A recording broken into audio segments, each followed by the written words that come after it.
All right, folks, it's time to do the cut test on the Grimsmo Rask. Oh, baby. Yeah, I can't wait, man. This is a very expensive knife, $1,000. This is a $1,000 knife, and we're gonna cut with it, see how it does. Blade steel here is RWL 34. The factory edge is really sharp, very thin behind the edge, about 8 or 9 thousandths. Full flat grind, drop point blade shape. I think it's going to slice extremely well. I think it's going to just overall do very, very well. But let's find out. I thought about giving it a strop just to make sure, but I'm not going to touch it. I really haven't cut anything with the knife yet. This is going to be really my first time using it. So let's start out with some regular thickness cardboard. The choke up spot is perfect because it's going to stop that cardboard from sliding in the sharpening choil and getting stuck. And after the first slice, I knew this thing is a slicing beast. Look at that, it's just flinging cardboard all over the place. Just effortless. Really effortlessly passing through this stuff. Pretty wild. Let's try the double thickness cardboard. See if that slows this thing down at all.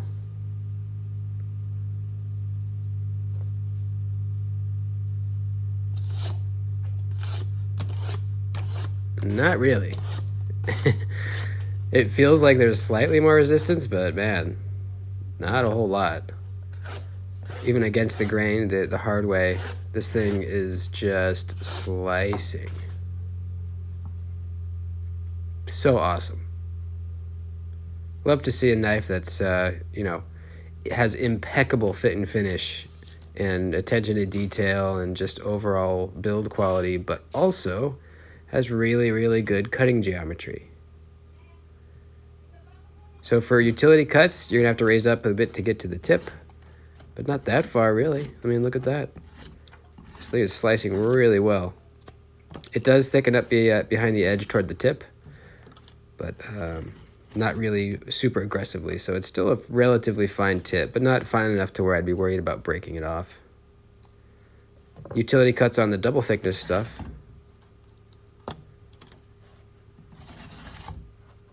Pretty good. Not bad at all.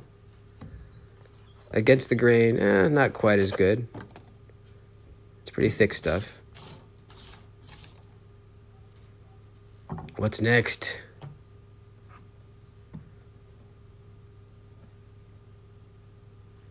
The glove, the leather glove. Let's roll this puppy up. See what the Rask can do.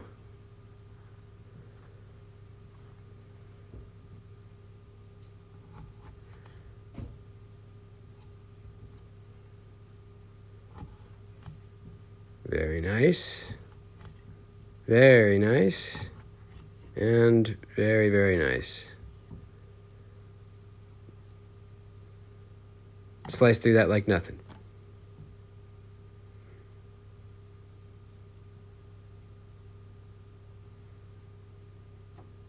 What's next? Cecil Rope, probably?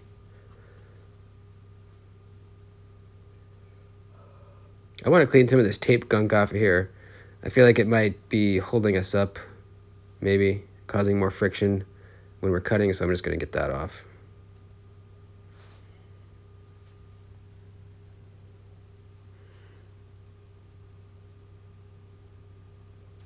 There we go, nice and clean. Okay, now it's Cecil Rope time, I think. Nope, never mind, we're doing it a little out of order. We got some rubber tubing, the carrot simulation, and this is a great blade shape for even like food prep style stuff, because you can see I was getting chopped all the way through that before my knuckles hit the cutting board. That was pretty nice. Now the Cecil Rope. And watch this thing just eat through this stuff. Perfect blade shape, man. Rocking back from the tip. Just popping through this stuff, no problem. So cool.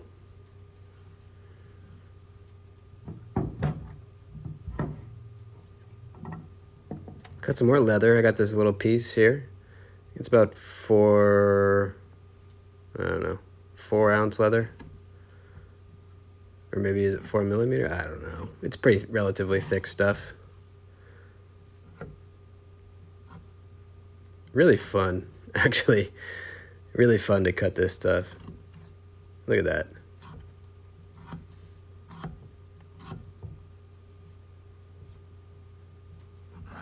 Even cutting it long ways up here, just not a problem, man. Look at that. Gliding. Lovely. I'm so impressed so far. And happy, you know. Spent this much on a knife, you know, it is beautiful, but you want it to cut good too. And it absolutely is. The only thing we have left to see is how's the edge retention. Oh, it's awesome. It's super good. I could tell it got a little duller after all that cutting, but not a whole lot. Really impressive. I've never tried any RWL 34 before. It's used by a lot of custom knife makers, and it seems like when it's, you know, heat treated properly, it can hold an edge nicely. Looking around for some more stuff to cut. I just feel like I want to do some more. Got this old shop rag. Let's roll this up. See how it can cut through this stuff.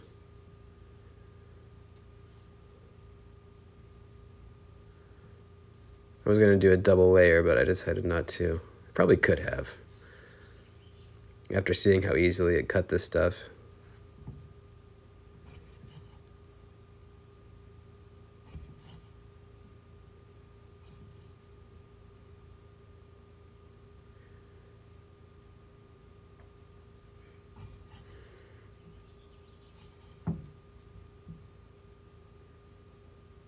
Long strip of cloth.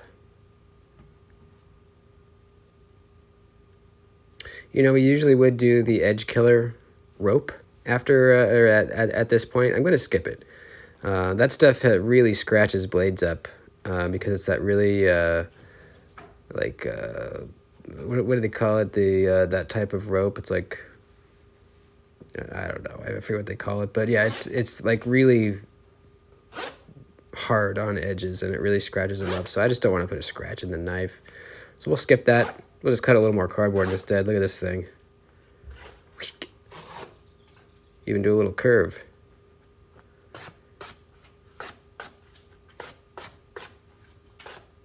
Watch out for your fingies. Man, this thing's a beast. It really is a beast. You know, this could be like this could be my only knife. It's that good. It really could, and obviously it won't be because I like collecting knives, but it definitely could be, man. It really could. We'll give it a quick strop, even though it doesn't really need it, but I want to get it back to, you know, super duper sharp like it was before. And also see how this RWL 34 strops.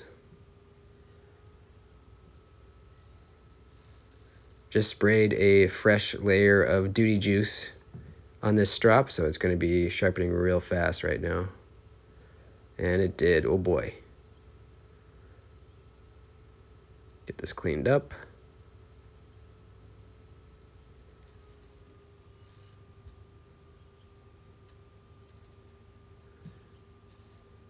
A couple more passes.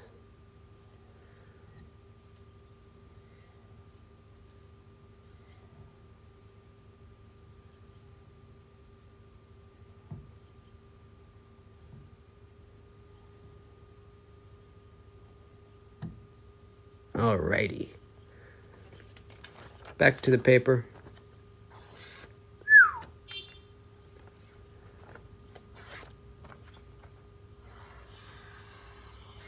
So nice. Gliding. Yeah, really sharp. Biting into your fingertips even. So there you go. the Grimsmo Rask is a freaking cutter. It's a freaking performer. This is the nicest knife I've ever tried. The fit and finish, obviously, incredible. The smoothness in the pivot is the best I've ever experienced. Everything about it is just perfect. So there you go, folks. Hope you enjoyed seeing this really expensive knife being used. I'm not sure if there are other Rask cut tests out there. I'm sure there's probably a couple, but it's probably not a super common thing. Next, I'm going to cut test my Cortex XL. So that'll be my next very high-end knife cut test that we do, probably next week. So there you go. Please like the video before you head out. I'd appreciate it very much. Make sure you're subscribed too. And I'll see you next time.